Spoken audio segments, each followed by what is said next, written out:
আমাদের ধারাবাহিক আলোচনা সহিহুল বুখারীর এই দিনগুলিতে হয়ে আসছে। আমরা আলহামদুলিল্লাহ কিতাবুল হজ 27টি পর্বে শেষ করেছি। তারপরে উমরার 3টি পর্ব, তারপরে হজ উমরা এহরাম সংক্রান্ত আরও 4টি পর্ব, আর তারপরে ফাজাইলুল মদিনা, মদিনার ফজিলত সম্পর্কে 2টি পর্বে সহিহ বুখারীর হাদিসগুলি আমরা শেষ করেছি। আলহামদুলিল্লাহ এর মাধ্যমে কিতাবুল হজ শেষ হয়েছে, তার আগে যাকাত শেষ হয়েছে, আর সালাত তাও শেষ হয়েছে, আর সিয়াম আমরা আগেই করে নিয়েছিলাম, যদিও এখানে সহিহ বুখারীতে সিয়ামের পর্বটি এই হজের পরে এসেছে। অর্থাৎ এখন শুরু হবে কিতাবুস সম। কিতাবুস সম শুরু হবে 1891 নম্বর হাদিস থেকে। 1890 ফাজাইলুল মদিনা, মদিনার ফজিলত শেষ হচ্ছে। তো আলহামদুলিল্লাহ আমরা ইবাদতের যতগুলি পর্ব বা হাদিস সহিহ বুখারীতে মোটামুটি আমরা শেষ করে ফেলেছি। ইবাদত, সালাত, যাকাত, সিয়াম আর হজ, এগুলি আমরা শেষ করে ফেলেছি। তার আগে কিতাবুল ঈমান, তাহলে ইসলামের যে 5টি রুকন এগুলি নিয়ে আলোচনা হয়ে গেছে, আরকানে ঈমানও মোটামুটি হয়ে গেছে। এখন আমাদের অন্য অন্য পর্বগুলি শুরু হবে ইনশাআল্লাহ। জি, তো এরপরে যে পর্বগুলি আসছে তার একটি হচ্ছে কিতাবুল বয়ু, ব্যবসা বাণিজ্যের পর্ব। ব্যবসা বাণিজ্য, ব্যবসা বাণিজ্যের আলোচনা আর চাইতে গুরুত্বপূর্ণ কিছু পর্ব রয়েছে, সেগুলি আগে আলোচনা করার প্রয়োজন মনে করছি। কারণ আমরা একদিক থেকে যদি আলোচনা করি তো সহিহ বুখারী শেষ করতে কত বছর লাগবে আল্লাহ ভালো জানছেন। আল্লাহ সম্পূর্ণ পুরা করার তৌফিক দান করুন, এটাই রব্বুল আলামিনের কাছে দোয়া করি এবং দোয়া করেন, আশা করি আল্লাহ যেন আমাদের মনের আশা পূরণ করেন। তবে আল আহম ফাল মহিম, যেটা বেশি গুরুত্বপূর্ণ আর কিছু কিছু অধ্যায় আছে যেগুলি নিয়ে অলরেডি আমাদের আলোচনা হয়েছে অন্য কিতাবে, যেমন নবী সাল্লাল্লাহু আলাইহি ওয়াসাল্লামের সিরাত, জীবনী, তাতে যতগুলি যুদ্ধ নবী সাল্লাল্লাহু আলাইহি ওয়াসাল্লামের মাগাজি সব আলোচনা হয়ে গেছে। বদর, ওহদ, খন্দক, খাইবার সব হয়ে গেছে, তাই না? তো মাগাজিও একটি পর্ব আছে, লম্বা পর্ব, তাতেও দীর্ঘ সময় লাগবে ওগুলো শুরু করলে। আর ওই বিষয়গুলি যেহেতু অলরেডি আলোচনা আছে, সিরাতুন নবীতে 110টি পর্ব আলোচনা আছে, তাই না?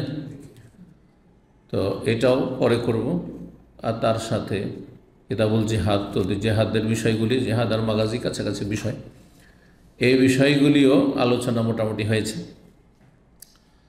তো এই জন্য আমরা ইনশাআল্লাহ তাআলা এরপরে যেখান থেকে শুরু করব এই সহিহ বুখারীতে, সেটা হচ্ছে কিতাব বাদইল খালক, সৃষ্টির সূচনা, সৃষ্টির সূচনা। তারপরে আম্বিয়াদের আহাদিসুল আম্বিয়া, আম্বিয়াদের জীবনী অথবা আম্বিয়াদের সম্পর্কে যেসব হাদিসগুলি রয়েছে নবী রাসূলগণ সম্পর্কে, একটা বড় পর্ব রয়েছে। আর তারপরে ইনশাআল্লাহ কিতাবুল মানাকিব, মানে সাহাবায়ে কেরাম এবং মুহাজিরিন আনসার, উম্মাহাতুল মুমিনিন, তাদের ফাজাইল ফজিলত সম্পর্কে হাদিসগুলি আসছে। ইনশাআল্লাহ ওইভাবে আমরা ধারাবাহিক আলোচনা শেষ করব ইনশাআল্লাহ। সহিহ বুখারীর শেষ পর্ব হচ্ছে কিতাবুত তাওহীদ, কিতাব তাওহীদ, জি, সব শেষে এসছে। ঈমান দিয়ে শুরু করেছেন আর তাওহীদ দিয়ে শেষ করেছেন। ঈমান আগে ছোট্ট একটা পর্ব আছে ওয়াহির, কারণ ওয়াহির মাধ্যমে ঈমান, ওয়াহির মাধ্যমে আকীদা ইবাদত, সেজন্য ওয়াহি দিয়ে ইমাম বুখারী রাহিমাহুল্লাহ শুরু করেছেন আর শেষ করেছেন কি দিয়ে? কিতাবুত তাওহীদ দিয়ে। তো ইনশাআল্লাহ তাআলা এই পর্বগুলি যেগুলো বেশি গুরুত্বপূর্ণ সেগুলি আলোচনা করার পরে কয়েকটা পর্ব থাকবে, শেষে আমরা ইনশাআল্লাহ তাআলা সেগুলি আলোচনা করব। তো হজ বা ঈদুল আজহা কাছে চলে আসছে। এই সপ্তাহে আমাদের ইসলামী সেন্টার বন্ধ হয়ে যাবে, আগামীকালকে শেষ দর্স থাকবে। তো এই জন্য এখন যেহেতু আমাদের শেষ আলোচনা কি হলো সহিহ বুখারীতে, ফাজাইলুল মদিনা, মদিনার ফজিলত, মদিনার ফজিলত সম্পর্কে হাদিসগুলি সহিহ বুখারীতে যেগুলি রয়েছে, এছাড়া অন্যান্য হাদিসের কিতাবে আরও কিছু অতিরিক্ত হাদিস রয়েছে। কিছু সহি রয়েছে, কিছু জয়ীফও রয়েছে। তো জয়ীফ আমরা আলোচনা করব না, আর প্রয়োজন নেই, জয়ীফ দলিলও নয়। কিছু সহি হাদিস সহি মুসলিমে রয়েছে যেগুলি সহি বুখারীতে নেই। আর তারপরে আমরা হাদিসের আলোকে যখন আলোচনা করলাম ধারাবাহিকভাবে, তো কথাগুলি গোছানো ওইভাবে নেই। এজন্য বিষয়ভিত্তিক আমি আজকে ফাজাইলুল মদিনা আলোচনা করব। মদিনার ফজিলত, মদিনা ফজিলত সম্পর্কে দেখলাম যে অনেকগুলি ফজিলতের দিক রয়েছে। আমি যতটা আপনাদের জন্য কালেকশন করেছি তা 25টি ফজিলত, মদিনার ফজিলত 25টি ফজিলত আমার সামনে আছে। আর একদিনে হয়তো সম্ভব হবে না, কারণ দলিল ছাড়া এমনি যদি পয়েন্টগুলো বলে দিই তাহলে তো শেষ হয়ে যাবে। অল্প কিছুক্ষণের মধ্যে আমি শেষ করে দেবো, কিন্তু বিনা দলিলে কথা বলা তো আর অত শক্তিশালী হবে না, তাই না? দলিলগুলি কমপক্ষে সংক্ষেপে বলা, তারপরে দলিলগুলোর রেফারেন্স বলা, কোন কিতাবে আছে। তো এগুলি অত্যন্ত জরুরি, যার ফলে হয়তো আজকে আর আগামীকালকে দুটো পর্ব আমরা ফাজাইলুল মদিনা আলোচনা করব, মদিনার ফজিলত বিষয়ভিত্তিক, যার সম্পর্ক সহিহ বুখারীর এই মদিনার ফজিলতের হাদিসগুলির সাথে মূলত। তো 1 নম্বর মদিনার ফজিলতে যে বিষয়টি, সেটা হচ্ছে মদিনা অনেকগুলি নাম রয়েছে, গুণবাচক নাম রয়েছে। মদিনার বেশ কিছু কি রয়েছে, গুণবাচক নাম রয়েছে। কিছু কোরআন এবং হাদিস দ্বারা প্রমাণিত, এগুলো সহিহ, আর কিছু সালাফ থেকে এসেছে, আর কিছু এমনি হয়তো সেগুলির দলিল ওই রকম নেই, কিন্তু বলা হয়েছে যে এগুলিও মদিনার নাম। মদিনার নাম সম্পর্কে ইমাম হাওয়ী রাহিমাহুল্লাহ তার প্রসিদ্ধ কিতাব রয়েছে মওজামুল বুলদান, মানে পৃথিবীর বা মুসলিম বিশ্বের বিভিন্ন শহরের এনসাইক্লোপিডিয়া। জি, তাতে 29টি নাম উল্লেখ করেছেন, বলেছেন মদিনা কয়টি নাম, 29টি। কেউ কম বর্ণনা করেছেন, কয়েকটি বর্ণনা করেছেন। তার মধ্যে কিছু নাম কোরআনে কারিমে রয়েছে। তো আমরা যে নামগুলি প্রসিদ্ধ নাম মোটামুটি সেগুলি আপনাদের সামনে পেশ করি। 1 নম্বর নাম হচ্ছে আল মদিনা।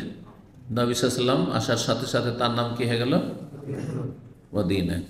কোনো কিছুর যদি একাধিক নাম থাকে, অনেকগুলি নাম থাকে, গুণবাচক নাম, তার মানে তার একটা গুরুত্ব আছে, নাহলে এত নাম কেন?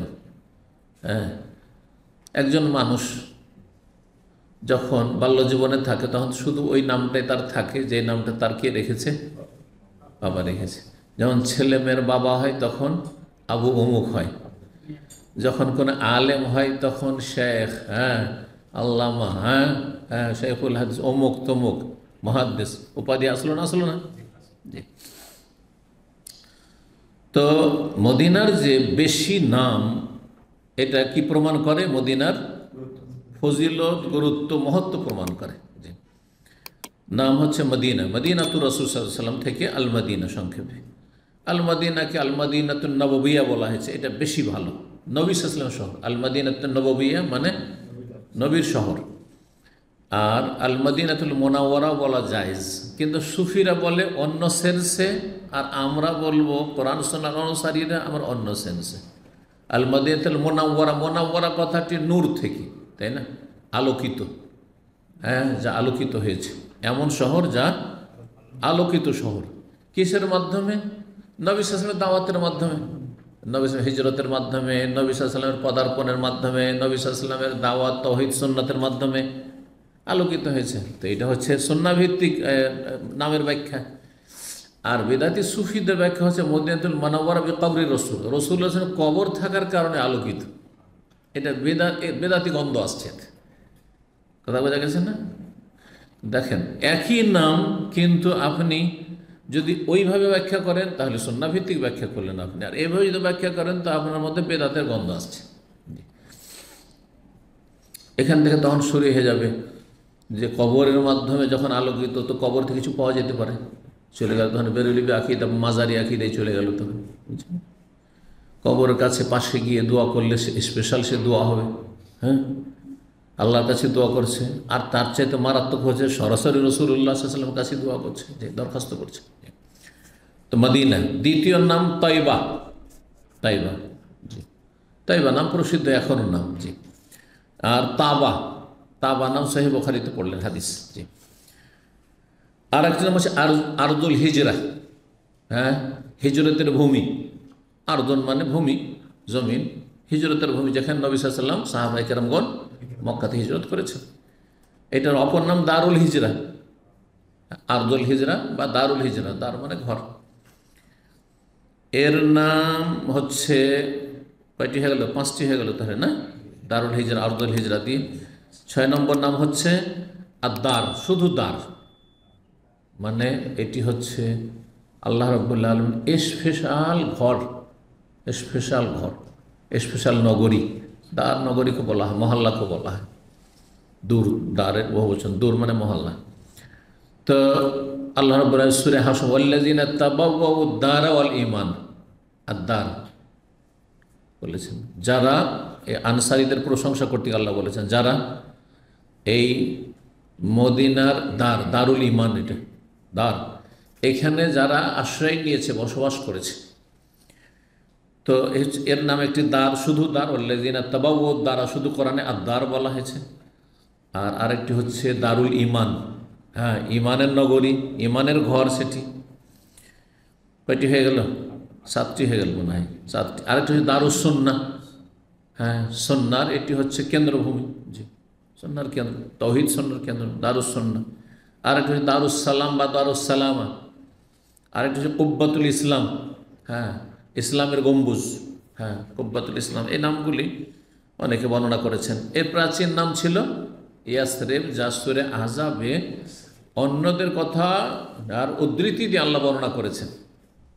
সুতরাং ইয়াসরিব নাম বলা, কেউ বলেছেন নাজায়েজ, হারাম, কেউ বলেছেন মাকরুহ, অপছন্দনীয়, আর কেউ বলেছেন জায়েজ, কিন্তু জায়েজ নয়, বরং অপছন্দনীয়, হারাম নয় কিন্তু অপছন্দনীয়। জি, মুনাফিকরা ইয়াসরিব বলত, সুতরাং আমাদেরকে নিষেধ করা হয়েছে ইয়াসরিব বলতে। জি, মুনাফিকরা বলেছিল ইয়া আহলা ইয়াসরিব লা মুকাম, হে ইয়াসরিবের লোকেরা, এইভাবে তোমাদের যে চারিদিক থেকে ঘেরাও করেছে বিভিন্ন কাফের গোত্ররা, তোমরা আর টিকতে পারবে না মদিনায়। তো মুনাফিকদের কথা আল্লাহ নকল করেছে সেখানে। কিন্তু একটি হাদিস, জয়ীফ হাদিস রয়েছে, মান সাম্মাল মাদিনাতে ইয়াসরিব, কেউ যদি ইয়াসরিব নাম মদিনার নাম কেউ ইয়াসরিব বলে, ফালিয়াস্তাগফিরিল্লাহ, আল্লাহর কাছে যেন সে তওবা, ক্ষমা প্রার্থনা করে। হাদিস সহি নয়, হাদিসটি মুসনাদ আহমদ আছে, জয়ীফ। সহি যদি হইতো তো নাজায়েজ হতে ইয়াসরিব বললাম, নাজায়েজ নয়, তাহলে অপছন্দনীয়, মাকরুহ তানজিহ। জি। 2 নম্বর মদিনার ফজিলত হচ্ছে মদিনার ভালোবাসা। মদিনা শহরকে আল্লাহ ভালোবাসেন, এই জন্য রাসূলুল্লাহ সাল্লাল্লাহু আলাইহি ওয়াসাল্লাম ভালোবাসেন এবং ভালোবাসার দোয়া করেছেন, হ্যাঁ। সুতরাং আল্লাহ এবং তার রাসূল সাল্লাল্লাহু আলাইহি ওয়াসাল্লাম যখন মদিনাকে ভালোবাসেন, তো আমরা প্রত্যেকে আমাদের ঈমানের তাগিদে মদিনাকে ভালোবাসি। জি, নবী সাল্লাল্লাহু আলাইহি ওয়াসাল্লামের দোয়া, আল্লাহুম্মা হাব্বিব ইলাইনাল মদিনা, হে আল্লাহ মদিনাকে আমাদের জন্য প্রিয় করে দাও, মদিনার মহব্বত আমাদের অন্তরে তৈরি করে দাও। কা হুব্বিনা মক্কা আসাদ, যেমন মক্কার ভালোবাসা ছিল বা তার চাইতেও বেশি, কারণ মক্কার জন্য তার আক্ষেপ করতেন। মাতৃভূমি ছেড়ে এসে মানুষ দূরে চলে আসলে অনেক সময় আক্ষেপ হয়, কি জীবন, আত্মীয় স্বজন, ছোটোবেলার বন্ধু বান্ধব, হ্যাঁ, খালাতো ভাই, মামাতো ভাই, চাচাতো, কোথায় তাদের সাথে দেখা সাক্ষাৎ হচ্ছে, তাই না? যুগ যুগ ধরে দেখা সাক্ষাৎ হচ্ছে না। জি, নবী সাল্লাল্লাহু আলাইহি ওয়াসাল্লামের হাদিস সহিহ বুখারীতে পড়েছেন যে যখনই মদিনার বাড়িঘরগুলি, দেয়ালগুলি দেখতে পেতেন, তখন উটনিকে দ্রুত তাড়াইতেন। কোনো ছোট বাহনে থাকলেও, হ্যাঁ, কি করতেন, নাড়া দিতেন যাতে করে একটু জলদি চলে। সহিহ বুখারীতে হাদিস রয়েছে, 1886 নম্বর হাদিস। 3 নম্বর ফজিলত, মদিনারও হারাম রয়েছে, মানে নির্দিষ্ট এলাকা সম্মানিত রয়েছে আল্লাহর পক্ষ থেকে, যেমন মক্কার হারামের নির্ধারিত এলাকা রয়েছে, নির্দিষ্ট এলাকা রয়েছে। ইব্রাহিম আলাইহিস সালাম মক্কাকে হারাম ঘোষণা করেছেন, মানে ইব্রাহিম আলাইহিস সালামের মাধ্যমে আল্লাহ ঘোষণা করেছেন, আর মদিনার হারাম ঘোষণা আল্লাহ রাসূলুল্লাহ সাল্লাল্লাহু আলাইহি ওয়াসাল্লামের মাধ্যমে করেছেন। আলী রাদিয়াল্লাহু তাআলা আনহু থেকে বর্ণিত, আল মদিনাতু হারামুন মা বাইনা আইর ইলা সৌর, মদিনা হচ্ছে হারাম সম্মানিত এলাকা আয়ের থেকে সৌর পর্যন্ত, আয়ের থেকে সৌর পর্যন্ত। সহিহ বুখারী 6258, মিন আয়ের ইলা সৌর, এই সৌর শব্দটি সহিহ বুখারীতে এসেছে, কিন্তু 6258 আসবে, ওই হাদিস আসেনি। আর যে হাদিসটা আমরা এখানে পড়েছি সেখানে রয়েছে আল মাদিনাতু হারামুন মা বাইনা আয়ের ইলা কাজা, অমুক জায়গা পর্যন্ত, কিন্তু অমুক জায়গাটি যে সর এই কথাটির নাই কিন্তু। তাহলে একটি হাদিস আরেকটি হাদিসের ব্যাখ্যা করে।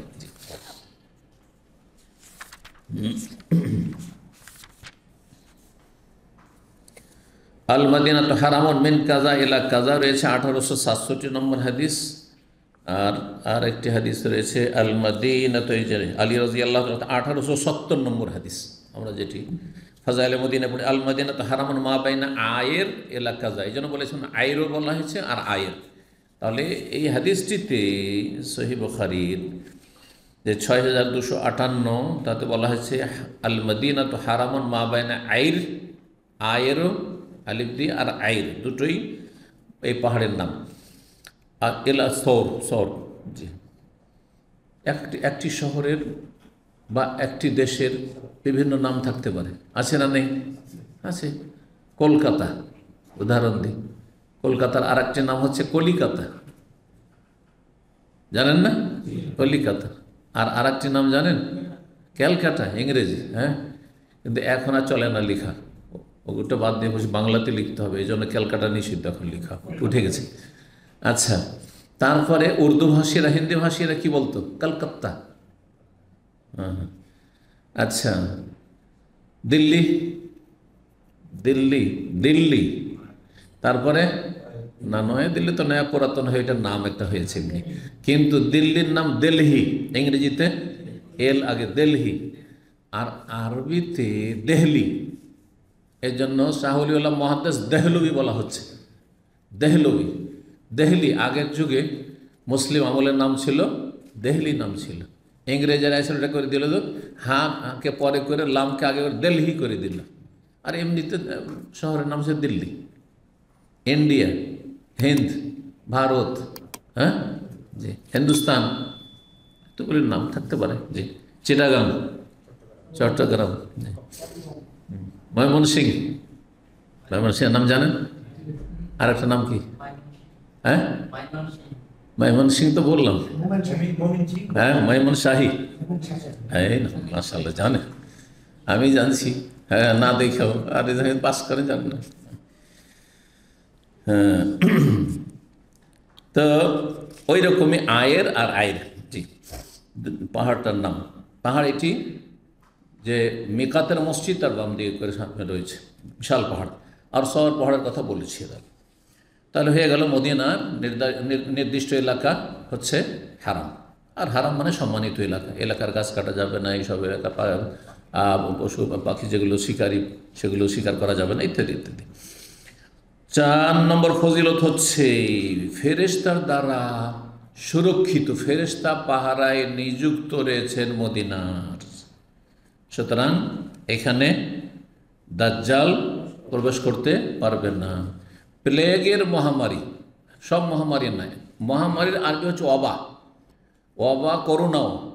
ওবা যে কোনো এমন রোগ যাতে মানুষ ধাড়াধাড় মরে যায়, হ্যাঁ, অসুস্থ হচ্ছে আর মরছে, আক্রান্ত হচ্ছে আর মরছে, এটাকে ওবা বলা হয়, মানে মহামারী।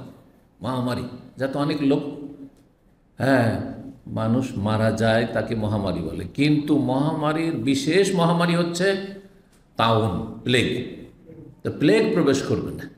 এই জন্য এখানে অনেকের সংশয় ছিল যে হাদিস আছে তাউন প্রবেশ করবে না, তো মদিনায় কী করে করোনা হইল? আবার কিছু জাহিল বক্তারা মদিনায় করোনা হইতে পারে না। আবার আরও জাহিল, এর চাইতে বড় জাহিল বলতে নামাজি লোক যে উজু করে নামাজ পড়ে তাকে কোনোদিন করোনা আক্রান্ত হইতে পারে না সে। তো এসব মূর্খ আসলে, কথা বুঝতে পেরেছেন?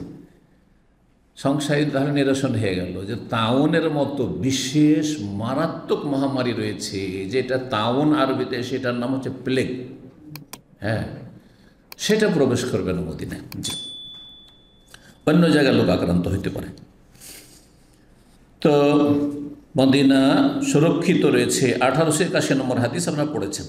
তারপরে শাম দেশ থেকে যখন মক্কা মদিনায় আক্রমণ করার জন্য আসবে একটি সেনাবাহিনী জালেম, তাদেরকে আল্লাহ বাইদা নামক স্থান, মদিনার বাইদা নামক স্থানে, যে বাইদা জুলহলিফার মসজিদের পাশে উঁচু এলাকা, যেটা সে বাইদার উঁচু জায়গায় উঠতেন, নবী সাল্লাল্লাহু আলাইহি ওয়াসাল্লাম তালবিয়া উচ্চস্বরে পাঠ শুরু করতেন। জি, যখন তার উচ্চি বাইদা নামক স্থানে তাকে নিয়ে চলমান হইল, তখন তিনি তালবিয়া পাঠ করলেন, হাদিসে রয়েছে। জি, তো এখানে ওই সেনাবাহিনী, জালেম সেনাবাহিনীকে আল্লাহ কী করবেন? মাটিতে ধসিয়ে দিয়ে ধ্বংস করবেন। সহি মুসলিমের হাদিস, এটি বুখারীতে নেই, সহি মুসলিম 5131। ইয়াউযু আয়োজন বিল বাইতি, কোনো আশ্রয় গ্রহণকারী আশ্রয় গ্রহণ করবে বাইতুল্লাহ, হ্যাঁ,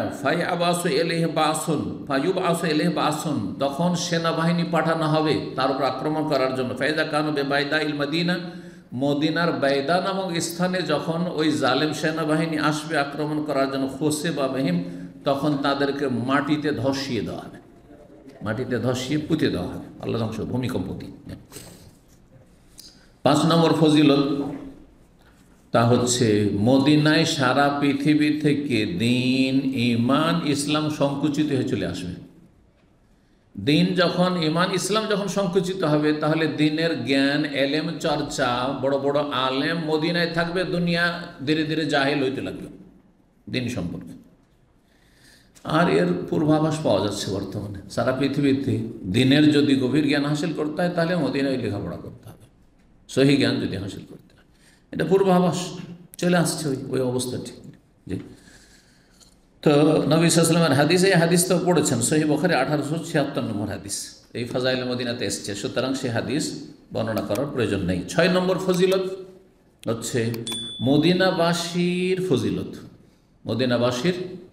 মদিনাবাসী সম্মানিত আল্লাহর কাছে, এবং মদিনায় বসবাসের ফজিলত রয়েছে। প্রথম সারির মদিনাবাসী এই ইসলামের ইতিহাসে কারা? আনসার। আর আনসাররা আশ্রয় দিলেন কারাকে? মুহাজিরিনকে। তাহলে মুহাজিরিন আনসাররা হচ্ছেন মদিনার প্রথম বাসিন্দা, প্রথম লাইনের বাসিন্দা। হুম আসহাবু রাসূলিল্লাহ, তারা রাসূলুল্লাহ সাল্লাল্লাহু আলাইহি ওয়াসাল্লামের সাহাবী। আমানু বিহি, তারা নবীর প্রতি ঈমান নিয়ে এসেছিলেন। আওয়াও, নবীকে আশ্রয় দিয়েছিলেন এই আনসারীরা। ওয়ানাসার, তারা সর্বাত্মক সাহায্য করেছেন, রক্ত ঝরিয়েছেন, হ্যাঁ, জীবন কোরবানি করেছেন। তার সাথে এবং তারপরেও জেহাদ করে, তার সাথেও জেহাদ করেছেন, তারপরেও জেহাদ আল্লাহ রাস্তায় চালিয়ে গেছেন জান মাল দিয়ে। এবং নবী সাল্লাল্লাহু আলাইহি ওয়াসাল্লাম তার নির্ভেজাল অনুসরণ করেছেন। তাদেরকে আল্লাহ নামকরণ করেছেন ইসলামের নাম, মুহাজিরিন আনসার। ওয়াস-সাবিকুনাল আউয়ালুনা মিনাল মুহাজিরিন ওয়াল আনসার, আল্লাহ বলেছেন। এবং তাদের সম্পর্কে আল্লাহ ভবিষ্যৎবাণী করেছেন যে তারা জান্নাতে যাবে। জি, জান্নাতে যাবে, সূরা তাওবার আয়াত নম্বর 100। জি, তারা যাবে, এবং তাদেরকে যারা ভালোবাসবে তারাও, কারণ যারা ভালোবাসবে সত্যিকার, তারা তাদের অনুসারী হবে, হ্যাঁ, তাদের বিরোধী হবে না, তাদের সাথে শত্রুতা রাখবে না, রাফেজি, শিয়া এবং তাদের অনুসারীদের মতো। এবং তাদের উপরে যারা সন্তুষ্টি প্রকাশ করবে এবং সন্তুষ্টির দোয়া দেবে, রাদিয়াল্লাহু আনহুম বলবে, তাদের পথের পথিক হবে। এবং যারা এই কিয়ামত পর্যন্ত মদিনায় বসবাস করবে, শর্ত হচ্ছে মুতামাসসিকান বিশারিল্লাহি তাআলা, আল্লাহর শরীয়তকে যেন মজবুত করে ধারণ করে থাকে, দিন পালনকারী হয়, সহি আকীদা আমলের অনুসারী হয়, ইবাদত বন্দেগী পূর্ণরূপে যথাযথ আদায় করে, ফরজ ওয়াজিব হারাম নাজায়েজ থেকে বেঁচে থাকে রাসূলুল্লাহ শহর মদিনায় যদি, তাহলে তারা রাসূলুল্লাহ সাল্লাল্লাহু আলাইহি ওয়াসাল্লাম আদর্শ প্রতিষ্ঠিত রয়েছে, এই ফজিলত, এই শ্রেষ্ঠত্ব তারা হাসিল করতে পারবে, যে তারাও সম্মানিত। তাহলে জি, যতটা দিন ইসলামকে শক্ত করে ধরে থাকবে ততটা সম্মানিত হবে এই মদিনায় বসবাস করে। তাহলে মদিনা বসবাসের ফজিলত রয়েছে একটি শর্তের সাথে, সেটা হচ্ছে দিনকে আঁকড়ে ধরে থাকা। দিনকে যদি সহি দিন যা আল্লাহ নাজল করেছে ধরে থাকে নবী সাল্লাল্লাহু আলাইহি ওয়াসাল্লাম এবং সাহাবায়ে কেরামদের তরিকায়, তাহলে তারা সম্মানিত। কিন্তু তাদের বিপরীত পথের পথিক বেদাতি, সুফি অথবা রাফেজি, শিয়া যদি মদিনায় বসবাস করে তারা লাঞ্ছিত, হ্যাঁ, তারা লাঞ্ছিত, অভিশপ্ত তারা। জি,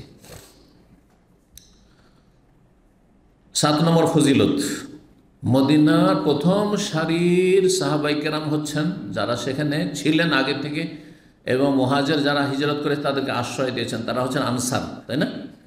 আনসারীদের ফজিলত সম্পর্কে বিশেষ হাদিস রয়েছে।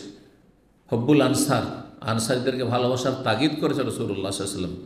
ঈমানের লক্ষণ হচ্ছে আনসারীদেরকে ভালোবাসা, আর মুনাফিকের লক্ষণ হচ্ছে আনসারীদের সাথে বিদ্বেষ রাখা। আল আনসার লা ইউহিব্বুহুম ইল্লা মুমিন, নবী সাল্লাল্লাহু আলাইহি ওয়াসাল্লাম বলছেন আনসারীদেরকে ভালোবাসবে একমাত্র মুমিন, মুসলিম। ওয়ালা ইউবগাযু ইল্লা মুনাফিক, আর যারা তাদের সাথে দুশমনী শত্রুতা করবে তারা হচ্ছে মুনাফিক।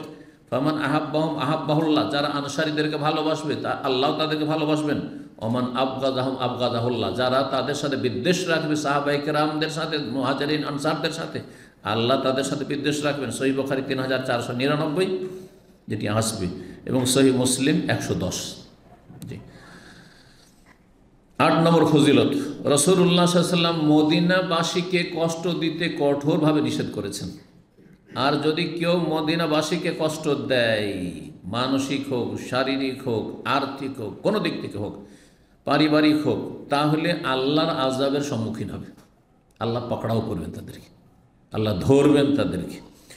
হাদিস সহিহ মুসলিম 2426, রাসূল বলছেন, লা ইউরিদু আহাদুন আহলাল মাদিনাতি বিসু, কোনো ব্যক্তি যদি মদিনাবাসীর সাথে খারাপ আচরণের ইচ্ছা করে, শুধু ইচ্ছা করে, খারাপ করতে পারলো না হয়তো, ইল্লা আযাবাহুল্লাহু ফিন্নার যাওবার রাসাস, তাহলে আল্লাহ তাকে জাহান্নামের আগুনে কি করবেন? গলিয়ে দিবেন। কেমন? যেমন সীসাকে গলিয়ে দেওয়া হয় আগুনে জ্বালিয়ে, সীসার মতো করে। এটাতে রয়েছে সীসা গলানোর কথা। অন্য রিওয়ায়াতে রয়েছে আউজাউবাল মিলহিল মা, যেমন পানিতে লবণ দিলে গলে যায়, ওইভাবে আল্লাহ আগুনে জ্বালিয়ে গলিয়ে দেবেন। আর একটা হাদিস আপনারা পড়েছেন, এখানে হাদিসটি পড়েছেন আপনারা, যে মদিনার মানুষের সাথে যারা চক্রান্ত করবে, হাদিসটি 1877 নম্বর, লা ইয়াকিদু আহলাল মাদিনাতে আহাদুন, কোনো ব্যক্তি যদি মদিনাবাসীর সাথে চক্রান্ত করে, ষড়যন্ত্র করে, ইল্লা ইনমা, তাহলে সে গলে যাবে। কামা ইয়ানমাউল মিলহু ফিল মা, যেমন পানিতে লবণ দিলে গলে যায়, ওইভাবে গলে যাবে। মানে আল্লাহ ধ্বংস করবে, দুনিয়া ধ্বংস করতে পারে, আর আখিরাত নিশ্চিত কোথায় গলাবেন? জাহান্নামে জ্বালিয়ে গলাবেন। যেমন এই হাদিসটা ব্যাখ্যা করল, যে জাহান্নামে জ্বালিয়ে তাকে গলাবেন। এই হয়ে গেল।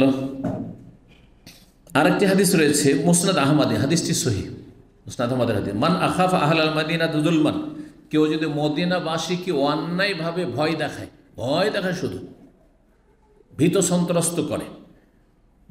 মানুষ ভয় কখন পায়? দুশমন মেরে দিবে, বাড়ির উপর আক্রমণ করে দিবে, হ্যাঁ, চুরি ডাকাতি করে নেবে, লুটপাট করে নেবে, হ্যাঁ, মানুষকে দেখলে যখন ভয় লাগে, তার মানে কোনো একটা ভয় আছে। এইরকম যদি কেউ মদিনাবাসীকে ভয় দেখায়, ভয় দেখার ইচ্ছা করে বা ভয় দেখায়, হাদিসটি খুব গুরুত্বপূর্ণ, আখাফাহুল্লাহ, আল্লাহ তাকে ভীত সন্ত্রস্ত করবেন, আল্লাহ তাকে ভয়ের সম্মুখীন করবেন। মানে আল্লাহ এমন পরিস্থিতি তৈরি করবেন যে হাহাকার অবস্থা, মানে আযাবের সম্মুখীন করবেন। ও আলাইহি লানাতুল্লাহ, আর তারপর আল্লাহ লানত হবে মদিনাবাসীকে ভয় দেখানোর জন্য, কষ্ট দেওয়ার জন্য। ফেরেশতাদের লানত, ওয়ান্নাস, সমস্ত মানুষ, লা ইয়াকবালুল্লাহু মিনহু ইয়াওমাল সারফান ওয়ালা আদলা, ফরজ নফল আল্লাহ কিছুই কবুল করবেন না যারা মদিনাবাসীকে ক্ষতিগ্রস্ত করার জন্য ভীত সন্ত্রস্ত করবে।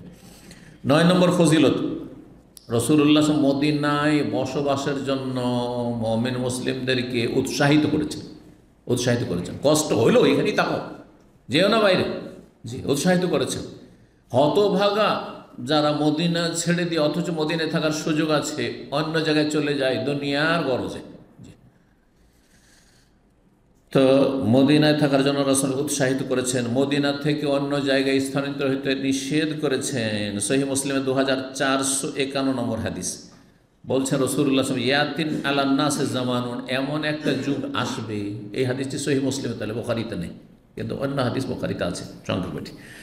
ইয়াতি আলান নাসে জামানুন, এমন একটা সময় আসবে মানুষের ওপর, ইয়াদউর রাজুল ইবনে আম্মিহি ওয়া করিবাহু, মানুষ নিজের চাচাতো ভাইকে, নিজের আত্মীয় স্বজনকে বলবে, ডাকবে যে কি করছো মদিনায় থেকে, হালুম্মা ইলা রাখা, চলো সুখী জীবন গড়ার জন্য, চলো ইউরোপে চলো ফ্রান্সে চলো অস্ট্রেলিয়ায় চলো নিউজিল্যান্ডে চলো আমেরিকা, কানাডা চলো, হ্যাঁ, জি, চলো, তার আগে সামদেশে চলো, ইরাকে চলো, এখানে খেতে পাও না, ওখানে খাবার দাবার অভাব নেই। একসময় এভাবে মানুষ চলে গেছে। চলো ভারতে চলো, হ্যাঁ, বাংলার জমিনে চলো, দেখে এলাম ব্যবসা করতে গিয়ে সেখানে সুখ, আর এখানে তো খেতে পাই না আমরা, চলো সব ছেড়ে চলো। দিনের কাজে যায়নি, দুনিয়ার গরজে যারা গেছে। বলছেন রাসূলুল্লাহ সাল্লাল্লাহু আলাইহি ওয়াসাল্লাম যে এমন একটা যুগ আসবে, আত্মীয় স্বজন সবকে ডাকবে, কেউ ঘুরে এলো ওই সব দেশ, আর সেখানকার সুখের, হ্যাঁ, সুবিধা হ্যাঁ, সুখ শান্তি আর সুবিধা ওইসব ফ্যাসিলিটি দেখে এসছে। আসার পরে বলছে হালুম্মা এলার, হালুম্মা মানে আসো, তাল, এসো সুখ শান্তি সচ্ছলতার জন্য, অভাবমুক্ত হওয়ার জন্য। হালুম্মা ইলার রাখা ওয়াল মাদিনা তো খায়রুল লিমা কানু ইয়ালামুন, অথচ মদিনা তার জন্য অতি উত্তম যদি তারা বুঝতো বিষয়টি, যদি তারা জানতো। সহিহ মুসলিম যেমনটা বললাম। 10 নম্বর ফজিলত, মদিনায় যারা বসবাস করবে এবং মদিনায় বসবাস প্রতিকূল অবস্থাতেও করবে, কষ্ট হইলেও করবে, প্রচণ্ড গরম, ঠান্ডার সময় প্রচণ্ড ঠান্ডা, আমি জানি মদিনায় থেকেছি, মদিনার ঠান্ডার কাছে দামামের ঠান্ডা কিছুই না।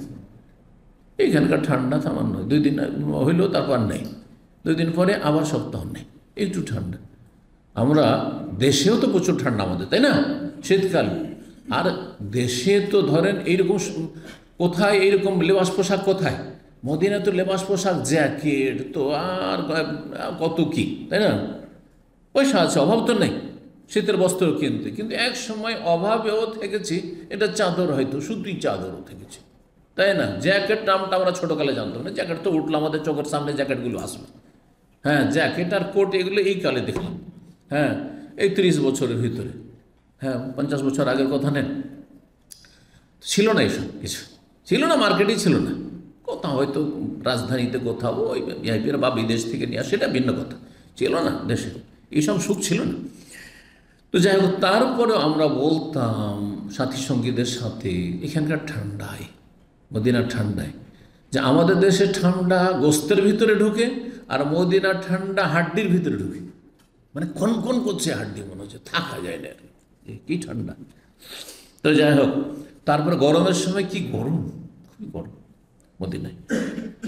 যদি এখানে কেউ বসবাস করে ধৈর্য ধারণের সাথে, কষ্টে ধৈর্য ধারণ করে, এবং সেখানেই যদি মারা যায়, বসবাস করলো আর সুখ থাকলে বসবাস না, আজকাল নয় সুখ আছে, সবাই মদিনায় যেতেছে, আজকাল ইউরোপ আমেরিকা ছেড়ে সবাই মদিনা যাব, মক্কা মদিনায় থাকবো, কেন, সুখ আছে সেই জন্য, হ্যাঁ। কিন্তু আবার যে 200 বছর আগে যেমন ছিল ওই রকম যদি হয়ে যাবে, যে পালা এখান থেকে, পালা, না খেয়ে মরবি, তাই না। হ্যাঁ, তো কয়জন লোক আল্লাহ সন্তুষ্টির জন্য আর ফজিলত হাসিলের জন্য আর দিনের খাতিরে, ইমানের খাতিরে মদিনাকে চয়েস করছে, এটা দেখার বিষয় রয়েছে। তো এখানে যদি কেউ মারা যায় ধৈর্য ধারণ করে, কষ্ট হলে আমি মদিনাতে থাকবো, তার ফজিলত রয়েছে। সহিহ মুসলিমের 2426 নম্বর হাদিস, রাসূলুল্লাহ বলছেন, লা ইয়াসবুতু আহাদুন আলা লাওয়াইহা ওয়া জাহদিহা, কোনো ব্যক্তি যদি মদিনার লু হাওয়া এবং কষ্টে, গরম, কষ্ট এবং সেখানকার ক্ষুধা, হ্যাঁ, ক্ষুধা, অশান্তি, তাতে যদি অটল অবিচল হয়ে থাকে যে আমি থাকবো মদিনায় যে কোনো অবস্থাতে, ইল্লা কুনতু লাহু শাফিয়ান আও শাহিদান ইয়াউমাল কিয়ামah, তাহলে আমি তার জন্য সুপারিশকারী হব আর সাক্ষী হব কিয়ামতের দিনে। বর্ণনাকারী সন্দেহ, সুপারিশকারী বলেছেন নাকি সাক্ষী বলেছেন। নবী সাল্লাল্লাহু আলাইহি ওয়াসাল্লাম সুপারিশকারী হবেন, সাক্ষী হবেন কিয়ামতের দিন আল্লাহর সামনে, যে আল্লাহ এ আমার শহরকে বাছাই করেছে, দুনিয়ার মেলা সুযোগ সুবিধা এসেছিল, ও যায়নি কোথাও, দুনিয়াদারি করতে যায়নি, মদিনায় কষ্ট করে খেয়ে না খেয়ে থেকেছে, অভাবে থেকেছে, অথচ তার কাছে বেটার চান্স ছিল। মুসনাদ আহমদে 5180 নম্বর হাদিস, হাদিসটি সহি। যখন সহি তো আমরা বুখারী মুসলিম ছাড়া অন্য হাদিসও বয়ান করব। মান ইসতাতা ইয়ামুতু বিল মাদিনা, কোনো ব্যক্তি যদি মদিনায় মরতে পারে, কোনো ব্যক্তি যদি মদিনায় মরতে সক্ষম হয়, মানে চেষ্টা করুক, ফালিয়াফাল, তাহলে সেটা চেষ্টা করুক, মানে চেষ্টা করেন যে আমি মদিনায় যেন মরণটা হয়, করতে পারেন। ফাইনি আশফাউল মান মাতা বিহা, কারণ যে মদিনায় মারা যাবে বসবাস করে তার জন্য আমি সুপারিশ করব, রাসূল বলছেন সুপারিশ করব, এই ফজিলত। 11 নম্বর ফজিলত, মদিনায় বহুমুখী বরকত রয়েছে, মদিনায় বরকত রয়েছে, মদিনায় সুস্থতা রয়েছে, মদিনার প্রতিটি রুজিতে, প্রতিটি আয় উপার্জনে বরকত রয়েছে। নবী সাল্লাল্লাহু আলাইহি ওয়াসাল্লামের দোয়া, জি, এই মর্মে বেশ কিছু হাদিস রয়েছে, 2টি হাদিস বা 3টি হাদিস আপনাদেরকে শোনাই এই ক্ষেত্রে, কারণ হাদিসগুলো খুব গুরুত্বপূর্ণ। ইন্না ইব্রাহিম হাররামা মাক্কাতা, নবী সাল্লাল্লাহু আলাইহি ওয়াসাল্লাম বলছেন যে ইব্রাহিম আলাইহিস সালাম মক্কাকে হারাম ঘোষণা করেছেন, ওয়া দা আলি আহলে মক্কাবাসীর জন্য ইব্রাহিম আলাইহিস সালাম দোয়া করেছেন, ওয়াইন্নি হারামতুল মদিনাতা, আমি মদিনাকে হারাম ঘোষণা করছি, কামা হারামা ইব্রাহিম মক্কা, যেমন ইব্রাহিম আলাইহিস সালাম মক্কাকে হারাম ঘোষণা করেছেন। ওয়াইন্নি দাউতু, আর তিনি যেমন দোয়া করেছেন মক্কার জন্য, মক্কাবাসীর জন্য, আমি দোয়া করছি ফি সাইহা, মদিনার সায়ের কাঠাই, অমুদ্দিহা, মুদের কাঠাই, সা 3.5 কেজি, মুদ হচ্ছে ওই 600 গ্রাম মোটামুটি। বেমিসলাই মাদা আবে ইব্রাহিম, যেমন ইব্রাহিম আলাইহিস সালাম দোয়া করেছেন লি আহলে মক্কা, তো মক্কাবাসীর জন্য তার বেমিসলাই মানে দ্বিগুণ, দ্বিগুণ মিসলাই শব্দ রয়েছে। আর সহিহ বুখারীতে আপনারা পড়েছেন, সেখানে রয়েছে দেফাই, হাদিস নম্বর হচ্ছে 1885, পড়েছেন কিন্তু, আল্লাহুম্মা জাল বিল মাদিনাতে দেফাই মা জাআলতা বিমাক্কাতে মিনাল বারাকা, আল্লাহ মক্কায় যে বরকত দিয়েছো তার দ্বিগুণ বরকত দাও কোথায়? মদিনায়। নবী সাল্লাল্লাহু আলাইহি ওয়াসাল্লাম। তাহলে সহিহ বুখারীতেও রয়েছে হাদিস। আর একটি হাদিস রয়েছে সহিহ মুসলিমের 2438, আল্লাহ বারিক লানা ফি মাদিনাতিনা, হে আল্লাহ আমাদের মদিনায় বরকত দাও, অফি সেমারে আমাদের ফলমূলে বরকত দাও, অফি মুদ্দিন আমাদের মুদে বরকত দাও, অফি সায়না সায় বরকত দাও, বারাকাতান মা বারাকা, বরকতের সাথে বরকত দাও, মানে ডবল বরকত দাও, বরকতের সাথে বরকত দাও। আমাদের দেশে যখন ওই গৃহস্থরা ধান টান মেরে নিয়ে আসতো বা গম টম মেরে নিয়ে আসতো আর ওজন করতো, তখন ওজন করার সিস্টেমটা জানেন, একটা বেদাতি সিস্টেম আছে কিন্তু, কি যে ওজন করবে, প্রথম যখন দাঁড়িয়ে পাল্লা ওজন করে প্রথমটা ফেললো, এক বলবে না, একও এক বলবে না, কি বলবে? বরকত বরকত, বরকত বরকত, বরকত বরকত, দুইও দুই। মনে আছে ছোটকালে আমার মামা একজন ওজন করতেন, আর দেখতাম সুবহানাল্লাহ, আহলে হাদিস কিন্তু অজ্ঞতা, বিদআত। এটা কোথায় বললেন যে আপনার পর বিসমিল্লাহ বলে শুরু করেন? বিসমিল্লাহ শিখেনি, কিন্তু শিখেছে প্রথম যে দাঁড়িয়ে ওজন করে ফেলবো রাখবো, সেটা কি বলতে হবে? বরকত বরকত, বরকত বরকত। আস্তাগফিরুল্লাহ, বেদাত। জি, বেদাত মানুষ ভালো মনে করি করে, ও মনে করছে এতে বরকত। হয়তো এই হাদিসের কথা কোনো মোল্লা বলে দিয়েছে যে বারাকাতান মা বারাকা, হ্যাঁ বরকতের সাথে বরকত, হইতেও পারে, কারণ ওয়াইজ বুঝতে পারছে সব জাহেল, বেশিরভাগ ওয়াইজ বক্তা যেগুলো আছে সেগুলো তো অজ্ঞ সব। হ্যাঁ, তো আল্লাহ হেদায়েত দান করুন, যারা চলে গেছে আল্লাহ মাফ করুন। নবী সাল্লাল্লাহু আলাইহি ওয়াসাল্লাম আরেকটি হাদিস সহিহ মুসলিমে 2440, আল্লাহ বারিক লানা ফি মাদিনা, আল্লাহ বারিক লানা ফি সান, আল্লাহ বারিক লানা ফি মুদ্দান, আল্লাহ বারিক লানা ফি সাইন, আল্লাহ বারিক লানা ফি মুদ্দানা, আল্লাহ বারিক লানা ফি মাদিনাত, আল্লাহুম্মা জাআল মাআল বারাকাতে বারাকাতে, আল্লাহ বরকতের সাথে দ্বিগুণ বরকত দাও। এখানে বারাকাতাইন আছে, দ্বিগুণ বরকত দাও, হাদিস সহিহ মুসলিমের। তাহলে মদিনায় কত বরকত আছে, নবী সাল্লাল্লাহু আলাইহি ওয়াসাল্লামের দোয়া, নবী সাল্লাল্লাহু আলাইহি ওয়াসাল্লামের দোয়া। জি, 12 নম্বর মদিনার ফজিলত, মদিনায় মসজিদ নববী রয়েছে। মসজিদ নববী অবস্থিত মদিনা মুনাওয়ারায়, যেই মসজিদ তাকওয়ার ওপর নির্মিত হয়েছে। আল্লাহ সূরা তওবাতে বলেছেন যে লা মসজিদুন উসসিসা আলা তাকওয়া মিন আউয়ালি ইয়াউমিন আহাক্কু আন তাকুমা ফিহি, সেই মসজিদ যেটি আল্লাহ ভীরুতার ওপর স্থাপিত হয়েছে, উসসিসা স্থাপিত হয়েছে, আহাক্কু আন তাকুমা ফিহি, সেই মসজিদে আপনি সালাত আদায় করতে দাঁড়াবেন, এটা বেশি অধিকার রাখে। মানে আপনি মসজিদ নববীতে সালাত আদায় করেন অন্য মসজিদের তুলনায়, এটা বেশি হক রাখে। আপনি মুনাফিকদের মসজিদে দেরারে যাবেন না।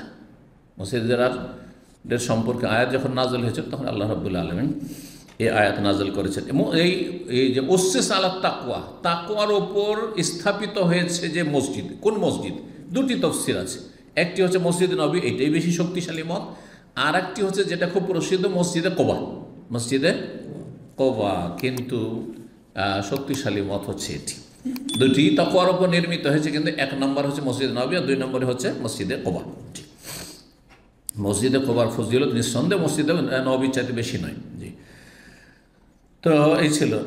নবী সাল্লাল্লাহু আলাইহি সাল্লামকে যখন সাহাবীরা জিজ্ঞাসা করলেন যে উসসিস আলা তাকওয়া, তাকওয়ার ওপর স্থাপিত মসজিদ কোনটি? কাল হুয়া মসজিদি হাজা, সেটি হচ্ছে আমার এই মসজিদ। হাদিস তাহলে স্পষ্ট। 13 নম্বর ফজিলত, 13 নম্বর ফজিলত মসজিদে নববীর। তো জানলে যে মসজিদে নববী মদিনায় থাকাটাই একটা মদিনার ফজিলত। মসজিদ নববী সেখানে থাকাটাই হচ্ছে, আর তাকওয়ার ওপর স্থাপিত হওয়াটাই একটা ফজিলত। আর 13 নম্বর, এই মসজিদের বেশ কিছু ফজিলত এখন বর্ণনা করব। তার মধ্যে এই 13 নম্বর যেটি পয়েন্ট সেটি হচ্ছে মসজিদে নববীতে সালাত আদায় করলে 1000 গুণে বর্ধিত হয় অন্য মসজিদের তুলনায়। কত গুণে? 1000। 50,000-এর হাদিস বেদাতিরা শোনায়, সেই হাদিসটি সহি নয়। জি। আর কেউ কেউ 1000 কমও বলেছেন, হ্যাঁ কিছু দলিল পেশ করেছেন, কিন্তু 1000 হাদিস সহি। জি, এই মর্মে হাদিস সহি বুখারীতে রয়েছে 1116, সহি মুসলিমে 2470। সলাতুন ফি মসজিদি হাজা, আমার এই মসজিদে সলাত আদায় করা খায়রুম মিন আলফে সলাতিন, 1000 সলাতের চাইতে উত্তম। হ্যাঁ, 1000 সলাতের চাইতে। এক ওয়াক্ত মসজিদ নববীতে, অন্য জায়গায় 1000 ওয়াক্ত। এক রাকাত সমান অন্য জায়গায় 1000 রাকাত। ফিমাস, অন্য মসজিদের তুলনায়, মিনাল মাসা ইল্লাল মসজিদ আল হারাম, তবে মসজিদে হারাম ব্যতিক্রম। মসজিদে হারামে 1 লক্ষ গুণ ফজিলত রয়েছে অন্য অন্য মসজিদের তুলনায়। তাই অন্য অন্য মসজিদের তুলনায় 1 লক্ষ গুণ, তাহলে মসজিদ নবীর তুলনায় 1 লক্ষ নয়। তাহলে এবার বুঝতে পেরেছেন? হাদিস বললাম যে সহিহ বুখারী মুসলিমে রয়েছে। 14 নম্বর, এই মসজিদ নববীর বৈশিষ্ট্য হচ্ছে যে মসজিদ নববীতে অসংখ্য ফেরেশতারা সারা পৃথিবী থেকে ভ্রমণ করে ফিরে আসেন প্রতিটি মুহূর্তে। কিসের জন্য? রাসূলুল্লাহ সাল্লাল্লাহু আলাইহি ওয়াসাল্লামকে উম্মতের পক্ষ থেকে সালাম পৌঁছাইতে। যত সালাম পৃথিবীতে পাঠ হয়, বেদাতি সালাম বাদ দেন, সুন্নতি সালামটাকে ধরেন। কারণ যখনই সালাম পাঠ হয় মনে করেন যে তাহলে বেদাতিরা মহফিল করে, মিলাদ মহফিল, ইয়া নবী সালাম আলাইকা, ওগুলি পৌঁছায়। এ বেদাতি দুরূদ পৌঁছাবার জন্য আর মিলাদ মহফিল হাজির হয়ে ওগুলোর নাকি পৌঁছাবে? না না না, প্রতিটি সলাতে, প্রত্যেক সলাতে, ফরজ হোক আর সুন্নত নফল হোক, আত্তাহিয়াত পড়ছেন না পড়ছেন না? কি বলছেন? আসসালামু আলাইকা আইয়ুহান নবিয়্যু ওয়া রাহমাতুল্লাহি ওয়া বারাকাতুহু, আসসালাম রাহমাতুল্লাহ ওয়া বারাকাতুহু। নামাজের ভিতরে আল্লাহর সাথে কথা বলছেন, তখনও নবীকে সালাম পৌঁছাচ্ছেন, এইটা বেশি ফজিলতের, এটা গুরুত্বপূর্ণ না নামাজের বাইরে সালাম দেওয়া বেশি গুরুত্বপূর্ণ?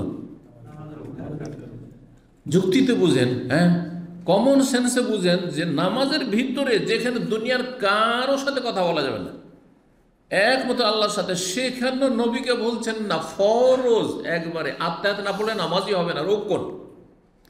কেউ যদি আত্মায়াত না পড়ে ভুলাও যায় তার সালাত হবে না। রোকন যদি ভুলাও যায় সালাত হবে না।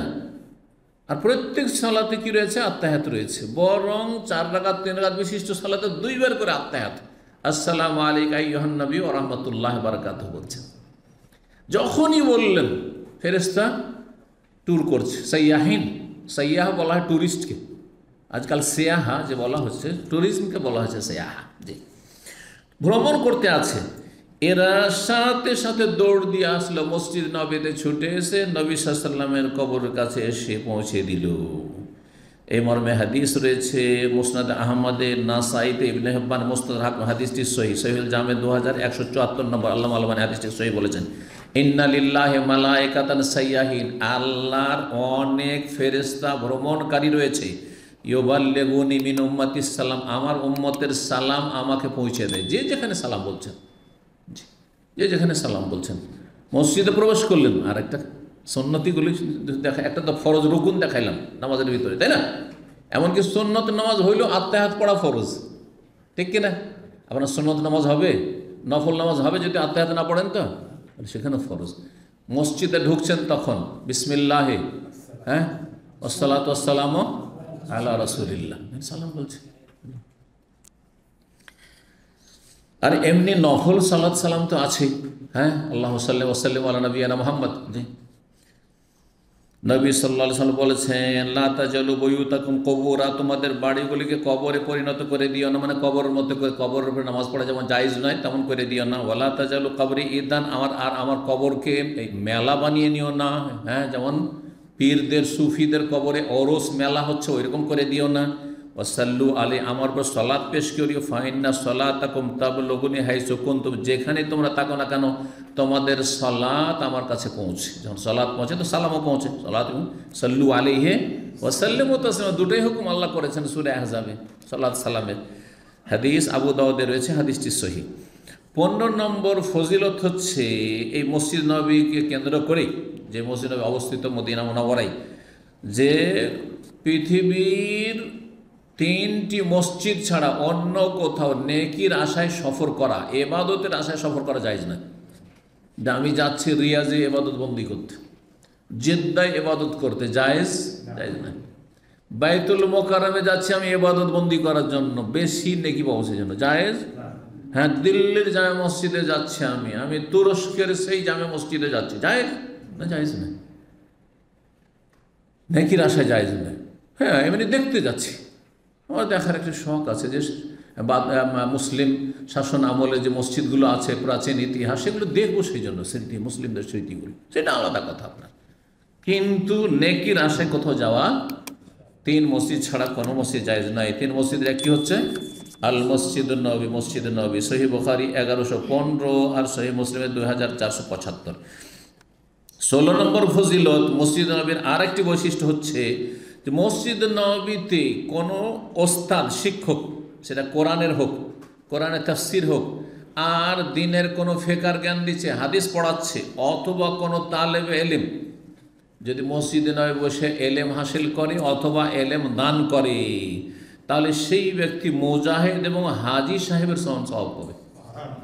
মসজিদ নবীতে, মসজিদ নবীতে যদি কেউ এলেম শিখে বা শিখায়, তাহলে সেই ব্যক্তি মুজাহিদ বা হাজি সাহেবের সমান সওয়াব পাবে। নবী সাল্লাল্লাহু আলাইহি ওয়াসাল্লামের হাদিস, মান জা মসজিদি হাজা, যে ব্যক্তি আমার এই মসজিদে আসলো, লাম ইয়াতি ইল্লা লিখাইরিন, সে এসেছে কিসের জন্য? কোনো কল্যাণের জন্য। ইউআল্লিমুহু, হয় সে শিখাতে এসছে, আও ইয়াতাআল্লাম, অথবা শিখতে এসেছে। কল্যাণ শিখতে এসছে মানে কি? এলেম। আর কোন এলেম হচ্ছে কল্যাণ? দিনের জ্ঞান। হ্যাঁ, কোরআন, হাদিস, তাফসীর, ফিকহ, মাসলা মাসাইল, আকীদা ইত্যাদি, তাওহীদ, যা কিছু শিখুক না কেন, কোরআনের তাজবিদ, কোরআনের হেফজ সবই শামিল তাতে। জি, কোরআনের হেফজেই যদি এই ফজিলত হয়, তাহলে কোরআনের অর্থ বুঝলো যে আল্লাহ আমাকে কি বলছেন, মানব জাতি কি বলছেন, আমি জানবো, জানার পর নিজে আমল করবো, অন্যদেরকে বলবো, এতে আরও বেশি ফজিলত। অনেকে মনে করে শুধু হাফেজের ফজিলত, হাফেজ চাইতে আলেমের ফজিলত অনেক বেশি। কারণ যেই ব্যক্তি হাফেজ, লোকে যদি বলেন যে আপনি যা মুখস্থ করেছেন আমাদেরকে দাওয়াত দেন, পারবে? ক্ষমতা আছে? ও তো কিছু বুঝে, আমি তো মুখস্থ করেছি, কোরআন শোনাইতে শুরু করবো। হাফেজ সাহেব কোরআন তেলাওয়াত শুনিয়ে দেবে, আর আপনাদের সামনে কোরআন শুনলে আপনারা মাশাআল্লাহ মাশাআল্লাহ, সৌদ জমিল, খুব সুন্দর, মাশাআল্লাহ, তেলাওয়াত সুন্দর, কিন্তু কি পেলেন? আল্লাহ কি বলেছেন কিছু বুঝলেন না। কিন্তু আলেম একটি আয়াত যদি শুনে, ওয়াকিমিস সালাহ, সালাত কায়েম কর, হ্যাঁ, ওয়ালা তাকরাবুজ জিনা, জিনার কাছে যেও না, কথা বোঝা গেছে না? অতি হয়তো হেদায়েত হয়ে গেলেন, আপনার মধ্যে এই দোষ ছিল। তো কি বলছেন যে কোনো কল্যাণ শিখার জন্য বা শিখাবার জন্য, ফাহুয়া বিমানজিলাতিল মুজাহিদ ফি সাবিলিল্লাহ, সেই ব্যক্তি মুজাহিদ ফি সাবিলিল্লাহর মর্যাদায় রয়েছে। ওমান যা লিগাইরি যালিকা, আর কেউ যদি অন্য গরজ আসে, মসজিদে নববী এসছে কিসের জন্য? সেখানে পেটের দায়, মসজিদে নববী যেত না, কিন্তু ক্ষুধা লেগেছে, আর জানছে যে মাগরিবে আসছে, এখানে ডেলি তো ইফতারি থাকে, চল একটু খেয়ে আসি, আর খেয়ে দিয়ে দিল টান, খেয়ে দিয়ে দিল টান, দিন চাই না ও। তো যদি অন্য কোনো কাজে আসে, ইয়ানজুরফি মাতায় গায়ে ফাহাবে মানজিলাতির রাজুল ইয়ানজুরফি মাতায়, তাহলে সেই ব্যক্তির উদাহরণ হচ্ছে এমন ব্যক্তির মতো, যেই ব্যক্তি অন্যের ধন সম্পদের দিকে তাকায় ফেল করে। দেখেন আপনার ব্যাগ মাশাআল্লাহ ভিআইপি ব্যাগ, আর তাতে মার্শাল দামি দামি মোবাইল, একেবারে আইফোন দামি, এগুলো লেটেস্ট, আর আমি গরিব মানুষ, আপনার তাকাচ্ছি, আমার ফায়দাটা কি? এই জন্য আমাকে অনেকেই ফতোয়া জিজ্ঞাসা করতে এসে বলে যে আমার ভাইয়ের, তো আমার বোনের, ওরা খুব সুখী পরিবার, ওদের এত বিশাল এক কোম্পানি রয়েছে। আমি বলে এতে আমার লাভটা কি? এতে আমার লাভটা কি? আর আমার মাসলারই বা লাভটা কি? আপনি যে মাসলা জিজ্ঞাসা করেন সেটা জিজ্ঞাসা করেন, কে ধনী কে গরিব, এতে আমারই বা লাভ কি? আর আমারও লাভ হইল না, একটা পয়সা দেবেন, ফ্রিতে দেবেন, দেন তো দেখি 10-20 হাজার রিয়াল। হ্যাঁ, তো আমার লাভটা কি? আপনার ধন দৌলতের কথা শুনে। 2 নম্বর কথা, আপনি মাসলা জিজ্ঞাসা করবেন তো ভূমিকাতে অমুক খুব ধনী মানুষ, সে কোটি কোটি টাকা মাসে ইনকাম করে, এই কথা বললে এই মাসলাতে বা লাভ কী হলো? মাসলারও লাভ হইল না, আর আমারও লাভ হইল না। তো আপনার এই কিচ্ছা কাহিনী, আপনি পয়সা হলে এটা শুনে আমার লাভটা কি? সোজা কথা। আপনার পয়সার দিকে আমি তাকিয়ে লাভটা কি? আমার ডাল ভাত থাকলে ওটাই খেয়ে আমাকে বাঁচতে হবে। আমার যদি কিছু নাও থাকবো, না খেয়ে থাকতে হবে, কে দেবেন? ঠিক না? তাহলে এই কিস্সা কাহিনী এসব শুনে কোনো লাভ নেই। ওই ইয়ানুজুর এলা মাতাগারি, যদি মসজিদ নবীতে কেউ আসে দুনিয়ার গরজে, সেই ব্যক্তি, ওই হতভাগা যে ব্যক্তি বেচারা গরিব, হ্যাঁ, পেটে ভাতও নেই, নিজের কাছে কিছু নেই, একটা মোবাইলও নেই, আর পরের মোবাইলে তাকাচ্ছে, একটু দেখি দেখি দেখি, জীবনে দেখি নেই আইফোন, দেখে লাভটা কী করলেন আপনি? পরের মোবাইল দেখে লাভটা কি আপনার? জি। হাদিস ইবনে মাজায় রয়েছে, মুসনাদ হাকিম রয়েছে, হাদিসটি সহিহ। আরেকটি হাদিস শোনাই, তাবরানীতে রয়েছে, হাদিসটি হাসান। মান গাদা ইলাল মসজিদ, কেউ যদি মসজিদে যায়, লা ইউরিদু ইল্লা আন ইয়াতাআল্লামা খাইরান, সে গিয়েছে কোনো কল্যাণের কথা, ভালো কথা শিখার জন্য, দিনের কথা, আও ইউআল্লিমু, অথবা শিখাবার জন্য গেছে, কানা লাহু কাজরে হাজ্জিন তাম্মান হাজ্জাতু, তাহলে তার নেকি হবে হাজী সাহেবের মতো, যার পূর্ণ হজ, পূর্ণ হজের নেকি, পূর্ণ হজের নেকি হবে। যে কোনো মসজিদেই ফজিলত হইতে পারে, আর বিশেষ করে মসজিদ নবী সম্পর্কে, আগের হাদিসে মসজিদ নবী সম্পর্কে, মসজিদে আগা। 17 নম্বর ফজিলত, 17 নম্বর ফজিলত হচ্ছে যে মসজিদ নবীতে একটি জায়গা রয়েছে, যেই জায়গাকে কি বলা হয়? রওজা বলা হয়, রওজা বলা হয়। এই রওজার বড় ফজিলত রয়েছে, যেটা দুনিয়ার কোথাও নেই, এই রওজা। সেই জায়গাটি কোথায়? নবী সাল্লাল্লাহু আলাইহি ওয়াসাল্লাম বাড়ি থেকে শুরু করে মেম্বার পর্যন্ত, কবর কথা বলবেন না, বাড়ির কথা রয়েছে সহিহ হাদিসে। রাসূলুল্লাহ সাল্লাল্লাহু আলাইহি ওয়াসাল্লাম বলেছেন, মা বাইনা বাইতি ওয়া মিম্বারি রাউযাতুম মিন রিয়াজিল জান্নাহ, আমার বাড়ি আর আমার মেম্বারের মাঝখানের জায়গাটুকু হচ্ছে জান্নাতের বাগানসমূহের অন্যতম একটি বাগান। সহিহ বুখারী 1888 নম্বর হাদিস পড়েছেন হাদিস। তাহলে আজকে আমরা মদিনার ফাজাইলগুলো আমরা শেষ করে দিতে পারবো, কারণ আমরা কতটিতে পৌঁছে গেছি? 17টিতে পৌঁছে গেছি। 18 নম্বর হচ্ছে যে মসজিদ নবীতে রাসূলুল্লাহ সাল্লাল্লাহু আলাইহি ওয়াসাল্লামের মেম্বার রয়েছে, রাসূলুল্লাহ সাল্লাল্লাহু আলাইহি ওয়াসাল্লামের মেম্বার, যদিও সেই মেম্বারটি নবী সাল্লাল্লাহু আলাইহি ওয়াসাল্লাম যেটা ব্যবহার করে সেটা নেই, সেটা একসময় আগুন লেগেছিল, সেটা ছিল আপনার 654 হিজরিতে, 654, তারপরে মেম্বারটা পরে জ্বলে গেছিল। কিন্তু সেই জায়গায় মেম্বার স্থাপন করা, সেই জায়গাতে মেম্বার স্থাপন করা আছে, যে এই মেম্বার ও রাসূলের লেখা আছে, এই জায়গায় নবী সাল্লাল্লাহু আলাইহি ওয়াসাল্লামের মেম্বার সে সময় ছিল। মেম্বার সম্পর্কে কি বলেছেন নবী সাল্লাল্লাহু আলাইহি ওয়াসাল্লাম? ও মেম্বারি আলা হাউজি, আমার মেম্বার আমার হাউজে কাউসারে স্থাপিত হবে, স্থাপিত হবে। জি। তো এ হয়ে গেল 19 নম্বর। 19 নম্বর ফজিলত মদিনার, মদিনায় দাজ্জাল আর প্লেগ মহামারী ঢুকবে না। সেখানে বলছেন মদিনায় পাহারা নিযুক্ত রয়েছে, আর ওরই একটা দিক, সেটা ওলামারা আলাদা করে উল্লেখ করে, সেটা হচ্ছে মদিনায় দাজ্জাল প্রবেশ করবে না, মদিনার বৈশিষ্ট্য, আর মহামারী ঢুকবে না। জি। এই মর্মে সহিহ বুখারীতে হাদিস রয়েছে 1879 নম্বর, লা ইয়াদখুলুল মাদিনাতা রাউবুল মাসিহিদ দাজ্জাল, মাসিহুদ দাজ্জালের ত্রাস মদিনা প্রবেশ করবে না। আর বলছেন যে যখন সেখানে ফালা ইয়াদখুলুহা দাজ্জাল ওয়া লা ইয়াদখুলুহা রাউবুহু, দাজ্জালের কোনো ভয়ভীতি থাকবে না সেখানে, আর সেখানে প্লেগও প্রবেশ করবে না। লাহা ইয়াউমাল সাবাতু, মদিনার 7টি দরজা থাকবে, মানে 7টি প্রবেশ পথ থাকবে, রাস্তা থাকবে, আলা কুল্লি বাবিন মালাকান, প্রত্যেক রাস্তায় 2 জন করে ফেরেশতা নিযুক্ত থাকবেন। 20 নম্বর ফজিলত, কেউ যদি মদিনায় বেদাতি কাজ করে, বেদাতি কাজ করলে যদি এত বড় বেদাত হচ্ছে শিরিক, কেউ যদি মদিনায় শিরিক করে, মাদাদ ইয়া রাসূলুল্লাহ, হ্যাঁ, যদি করে, অনেকে এসে করে, কিন্তু নবী সাল্লাল্লাহু আলাইহি ওয়াসাল্লামের কাছে আরজি করে, দরখাস্ত করে, আমার রোগ ভালো করে দেন, আমার বালা মুসিবত দূর করে দেন। হ্যাঁ, এক যুবতী মেয়ে পাকিস্তান থেকে এসছে, কলেজ পড়ুয়া, ইউনিভার্সিটি, আমাদের যুগে, আমরা যখন ছাত্র জীবনে, আজকে থেকে 33-34 বছর আগে। তা আমার সঙ্গে একজন বন্ধু বিহারের ছিলেন, আব্দুর রহমান বললেন, ও মাদানি, আর বানারস জামে সালেফা থেকে, আমরা ওখান থেকে বন্ধু পরিচিত, পরেশগার মশাইজন ওর সাথে খুব খাতির ছিল। আমরা দুজনেই যেমন মদিনা ইউনিভার্সিটি 18 রমজান ছুটি হইতো, এতেকাপ করতে মক্কা চলে যেতাম। জি, 3 বছর এভাবে গেছি, একসাথে আমরা এতেকাপ করতাম পাশাপাশি থেকে। তো খুব ঘনিষ্ঠতা ছিল। বলছে যে মসজিদে নববীতে আমিও ডিউটি করেছি, কিন্তু তার সাথে ঘটনা ঘটেছে। বলছে যে এক মহিলা আসলো, হ্যাঁ, কলেজ থেকে পাশ করেছে, আর বিয়ের বয়স হয়ে গেছে, হয়তো 25, 28, 30 হয়ে যাচ্ছে, বিয়ে হয় না। তো একটা দরখাস্ত লিখে নিয়ে এসছে, একটা কি লিখে এসছে, চিরকুট, হ্যাঁ, কথা বলছেন না, একটা কাগজ, ছোট কাগজ লিখে নিয়ে এসছে, 10টি কি লিখে নিয়ে এসছে, আরজি দরখাস্ত লিখে নিয়ে এসছে। সবগুলি কার কাছে? রসুল্লাহর কাছে। ইয়া রাসূলুল্লাহ রহম ফরমাইয়ে, কারণ তবলিগ জামাতের কিতাবে আছে, তবলিগ জামাতের কে ফাজাইল আছে তারাহাম ইয়া নবী আল্লাহ তারাহাম, জি মাওলানা জামির কাসিদা, হ্যাঁ কবিতাতে আছে। তো শিখবে না কেন? এগুলো শিখেছে দেওবন্দি হরবের লোক, এগুলো শিখে আসছে সেখান থেকে। আর সে তাতে লিখে আসছে রহম ফরমাইয়ে मेरी है इतनी उम्र हो चुकी है अभी तक शादी नहीं है, मेरी शादी का बंदोबस्त कर दीजिए या रसूलुल्लाह, ये दीजिए वो दीजिए, मेरे रोज़े में बरकत दीजिए।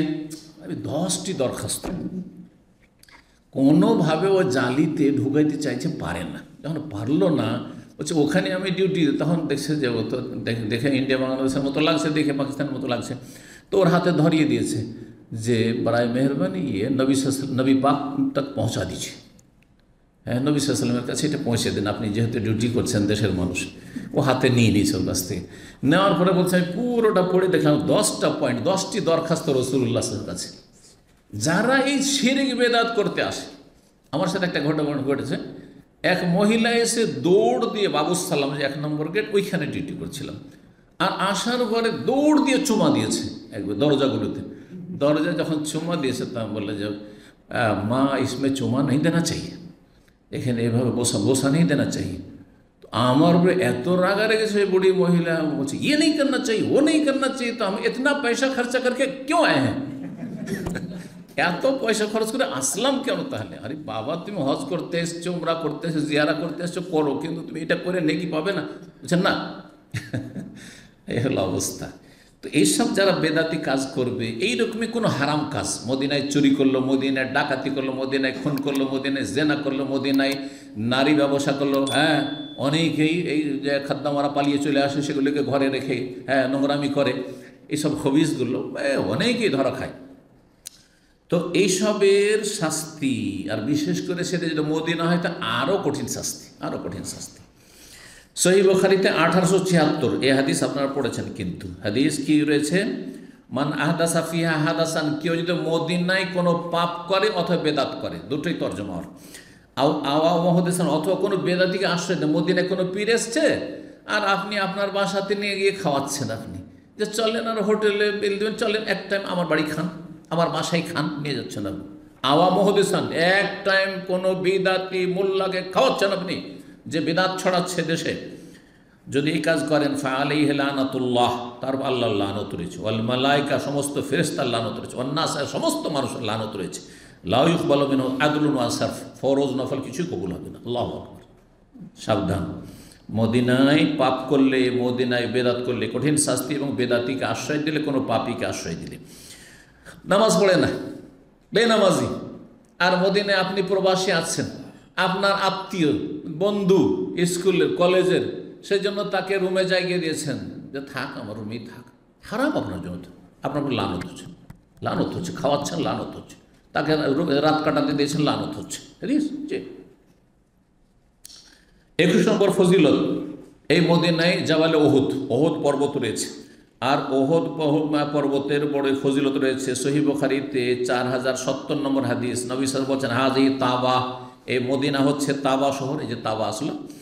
আর তারপরে ওহুদকে যখন দেখতে পেলেন, তখন হাযা জুবাইলুন বা জাবালুন ইউহিব্বুনা ওয়া নুহিব্বু, এই পাহাড় পর্বত আমাদেরকে ভালোবাসে আর আমরা তাকেও ভালোবাসি। তাহলে পাথরের ভিতরেও জড় পদার্থে তো কি রয়েছে?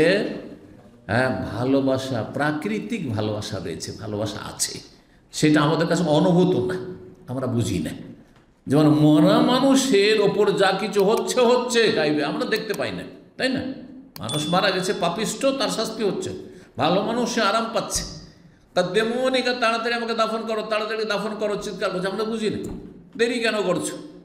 ঠিক ওই রকমই পাহাড় পর্বত ভালো মানুষকে ভালোবাসে, আল্লাহর জমিন ভালোবাসে, যেই জায়গায় সালাত আদায় করে ভালোবাসে, যেই জায়গায় ইবাদতবন্দি করে ভালোবাসে, যেই জায়গায় বসবাস করে নেকির কাজ করে ভালোবাসে, যেই জায়গায় দিনের কাজ করে সেই জায়গাগুলি ভালোবাসে, এই জায়গাগুলো আমাদেরকে ভালোবাসে, কিন্তু আমরা জানি না, আমরা বুঝি না। জি, নবী সাল্লাল্লাহু আলাইহি ওয়াসাল্লাম বলেছেন যে তো ওহুদ পাহাড় আমাদেরকে ভালোবাসে, আমরাও ভালোবাসি। 22 নম্বর ফজিলত, মদিনায় একটি ওয়াদি উপত্যকা রয়েছে, ওয়াদি আকিক। ওয়াদি আকিকেই অবস্থিত, ওয়াদি আকিক উপত্যকা বড় লম্বা দীর্ঘ, সেই জুলহুলাইফার দিক থেকে চলে এসছে একবারে ওহুদের পর্যন্ত, এদিক পর্যন্ত। তো এই জুলহুলাইফা যে উপত্যকা আকিক নামক স্থান রয়েছে, সেখানে নবী সাল্লাল্লাহু আলাইহি ওয়াসাল্লামকে জিবরাইল আলাইহিস সালাম বলছেন যে এইটি মোবারক জায়গা, এখানে আপনি সালাত আদায় করুন, এখানে আপনি কি করুন, সালাত আদায় করুন। হাদিস সহিহ বুখারীতে 1436 নম্বর হাদিস, আতানিল লাইলাত আতিন, নবী সাল্লাল্লাহু আলাইহি ওয়াসাল্লাম বলছেন যে আজকে রাতে আমার কাছে একজন আগন্তুক আগমনকারী আমার রবের পক্ষ থেকে, রবের পক্ষ থেকে আসলো। রবের পক্ষ থেকে কি আসবে? ফেরেশতা। ফাকাল, এসে বলেন সাল্লি ফি হাযাল ওয়াদিল মুবারাক, এই বরকতময় উপত্যকায় তুমি সালাত আদায় করো। ওয়াকুল, আর বলো উমরাতুন ফি হাজ্জা, আমি হজের সাথে সাথে উমরাও করছি, জি মানে হজে কেরান বা তামাত্তু করছি। জি, এই ছিল হাদিস। 23 নম্বর ফজিলত মদিনার বিশেষ খেজুরের, মদিনার বিশেষ খেজুর। 23 নম্বর ফজিলত কি? আজওয়া খেজুরের ফজিলত রয়েছে বিশেষভাবে, যেটি জান্নাতের ফল, জান্নাতের ফল, এবং তার বৈশিষ্ট্য হচ্ছে যে বিষের প্রতিক্রিয়া হবে না যদি কেউ নিয়মিত সেটা ব্যবহার করে, এবং সেহের জাদুতে আক্রান্ত হবে না। বিষ এবং জাদু তার ওপর চলবে না, আক্রান্ত হবে না সে। রাসূলুল্লাহ সাল্লাল্লাহু আলাইহি ওয়াসাল্লাম মান তাসাব্বাহ কুল্লা ইয়াউমিন বিসাবি তামারাতিন আজওয়া, কোনো ব্যক্তি যদি সকাল সকাল বাসি পেটে 7টি আজওয়া খেজুর খায়, লাম ইয়াযুররু ফি যালিকাল ইয়াউম সুম্মুন ওয়ালা সার, সেই দিন যেই দিন করবে, যেই দিন খাবে, যেই দিন 7টি খেজুর বাসি পেটে সকালবেলা খাবে, সেই দিন তাকে কোনো বিষ অথবা কোনো সেহের জাদু ক্ষতিগ্রস্ত করতে পারবে না, ক্ষতি করতে পারবে না। সহিহ বুখারীতে 5025 নম্বর, সহিহ মুসলিমে 3614 নম্বর হাদিস। কয়টি হলো? 23টি হয়েছে। 24 নম্বর মদিনার ফজিলত হচ্ছে যে মদিনা খারাপ পাপিষ্ট লোকদেরকে, চরিত্রহীন লোকদেরকে ছাঁটাই করে দেয়, ছাঁটাই করে দেয়। এই হাদিস পড়েছেন আপনারা, হাদিস 1883 নম্বর হাদিস। হাদিস দেখেন, এই মদিনায় একজন বেদুইন এসেছিল, আসার পরে নবী সাল্লাল্লাহু আলাইহি ওয়াসাল্লামের কাছে বায়াত করেছিল, পড়েছেন হাদিস না? মুসলমান হলো, আর তারপরে সে মুসলমান হয়ে গিয়েছে, আর জ্বর হয়ে গেছে তাকে। জ্বর হওয়ার কারণে সে অসন্তুষ্ট হয়ে গেছে, না এটা মদিনায় আসার কারণে এটা হইল। অনেকে শয়তান এভাবে গোমরাহ করে। আর সেই জ্বরে আক্রান্ত অবস্থায় বলছে আকিলনি বায়াতি ইয়া রাসূলুল্লাহ, আল্লাহ রসুল আমি আমার বায়াতকে উড্র করতে চাই, আমার বায়াতকে উঠিয়ে নেন, আপনি বাতিল ঘোষণা করেন। 3 বার করে নবী সাল্লাল্লাহু অস্বীকার করলেন, তখন সেই লোকটি চলে গেল, মদিনা থেকে রাগ করে বেরিয়ে চলে গেল। তখন নবী সাল্লাল্লাহু আল মাদিনাতু কাল কির, মদিনা হচ্ছে হাঁফরের মতো। তানফি খাবাসাহা, হাঁফর কি করে? লোহার যেগুলো ময়লা আবর্জনা মরিচা সেগুলিকে দূর করে। ও তানসাউ তাইয়্যিবাহার, ভালো খাঁটি নিখুঁতটাকে সে রেখে নেয়, সুরক্ষিত করে। ঠিক এই হচ্ছে ফজিলত। মদিনা খারাপ লোকদের বসবাস নেই, খারাপ লোকদেরকে মদিনা সেখান থেকে ছাঁটাই করে দেবে, দূরে করে দেবে, তাড়িয়ে দেবে। জি, তাতে হয়তো আল্লাহর হেকমতে বিলম্ব হতে পারে, খারাপ লোক দীর্ঘদিন থাকছে, কিন্তু স্থায়ীভাবে আল্লাহ খারাপ লোককে রাখবে না। 25 নম্বর সর্বশেষ ফজিলত হচ্ছে মদিনার, যে মদিনায় মরণের আকাঙ্ক্ষা করা শরীয়ত সম্মত। মদিনা মরণের ফজিলত যখন পেলেন, তো যদি আপনি আকাঙ্ক্ষা করেন যে আল্লাহ আমার মওতটা যেন মদিনায় হয়, করা যাবে না? যাবে না? করা যাবে। জি, দলিল 1890 নম্বর হাদিস, এই ফাজাইলে মদিনা সহিহ বুখারীর সর্বশেষ হাদিস। ওমর রাদিয়াল্লাহু তাআলা আনহু বলতেন, আল্লাহ মারযুকনি শাহাদাতান ফি সাবিলিক, আল্লাহ তোমার রাস্তায় আমাকে শহীদের মর্যাদা দান করো।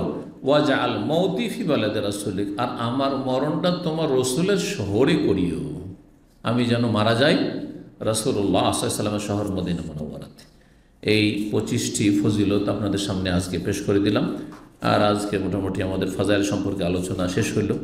তাহলে যখন আমরা ফাজাইল শেষ করতে পারলাম, আগামীকালকে ইনশাআল্লাহ তাআলা কোরবানি যেহেতু সামনে আছে, কোরবানি কিছু মাসাইল নিয়ে আলোচনা করে দেব, আপনারা আসার চেষ্টা করবেন। আর এই দিয়ে আমাদের এখন আপাতত এই সপ্তাহের দাস শেষ হবে, আর তারপরে 1 সপ্তাহ মোটামুটি ছুটি থাকবে।